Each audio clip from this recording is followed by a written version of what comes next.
کیسے ہیں دوستو؟ میں ہوں سید اسد حسین اور آپ دیکھ رہے ہیں ہسٹری ود اسد نقوی۔ کربلا سے سیکھا گیا سبق یہی ہے کہ ذلت کی زندگی سے عزت کی موت بہتر ہے۔ اس سے سبق سیکھا تو فقط ایران نے۔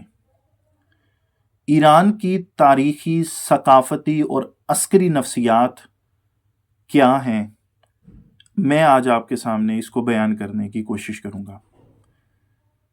اگر ان کو چند لفظوں میں بیان کروں تو تسلیم نہیں، مزاحمت کی راہ۔ تاریخ شاہد ہے کہ اقوام عالم میں وہی قومیں سرخرو ہوتی ہیں جو اپنی خودی، خود مختاری اور عزت نفس پر سمجھوتا نہیں کرتی۔ ایران بالخصوص اسلامی انقلاب کے بعد انہی مزاحمتی اقوام کی صف میں شامل ہو چکا ہے۔ ایران کی سیاست، ثقافت اور دفاعی حکمت عملی میں ایک نفسیاتی گہرائی پائی جاتی ہے جس کی جڑیں اس کی تاریخ، مذہبی شعور اور قومی غیرت میں پیوست ہیں۔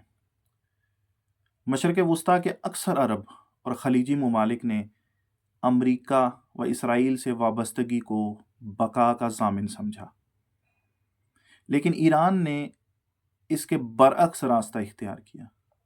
نہ صرف عسکری میدان میں بلکہ سفارتی اور ثقافتی سطح پر بھی ایران نے استقلال و خود انحصاری کو اپنا شعار بنایا۔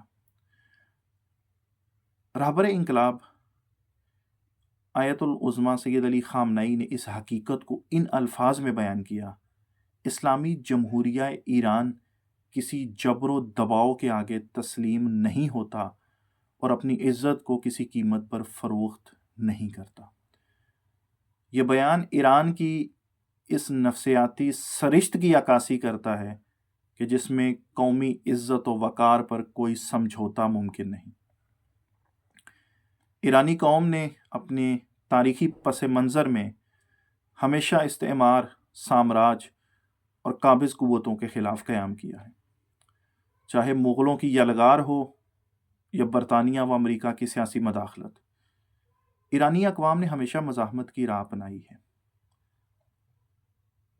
رہبر انقلاب آیت اللہ خمینی نے انقلاب اسلامی کے وقت فرمایا تھا: ہم امریکہ کو شیطان بزرگ کہتے ہیں کیونکہ وہ دنیا کی اقوام کو محکوم بنانے کی کوشش کرتا ہے۔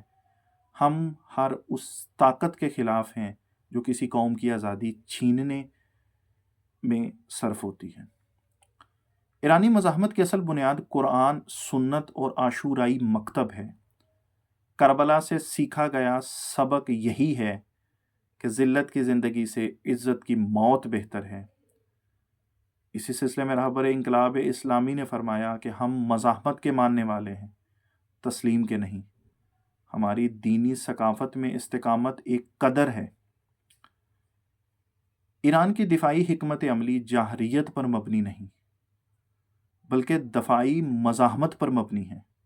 میزائل پروگرام، علاقائی دفاعی اتحاد اور اسٹریٹجک گہرائی، سب کچھ اسی فلسفے کے تحت ہے۔ ہم جنگ کے طلبگار نہیں، لیکن اگر کوئی حملہ کرے گا تو اسے منہ توڑ جواب دیا جائے گا۔ ایران کے خلاف سب سے بڑی جنگ پروپیگنڈے اور نفسیاتی دباؤ کی جنگ ہے، جس کا مقصد قوم کو مرعوب و مایوس کرنا ہے، لیکن رہبر انقلاب کا رویہ اور ان کے بیانات قوم کو حوصلہ، امید اور استقامت عطا کرتے ہیں۔ دشمن ہم سے امید چھیننا چاہتا ہے، ہمیں ایمان و استقامت کے ساتھ امید کو زندہ رکھنا ہے۔ رہبر انقلاب نے خطاب نوروزی کے اندر یہ فرمایا۔ ایران کی نفسیاتی ساخت خلیجی ریاستوں کی طرح اطاعت، مفاہمت یا خوف پر مبنی نہیں، بلکہ یہ مزاحمت، عزت، خودی اور ایمانی استقامت پر مبنی ہے۔ یہی وہ عنصر ہے جو ایران کو خطے میں ایک منفرد اور مؤثر طاقت بناتا ہے۔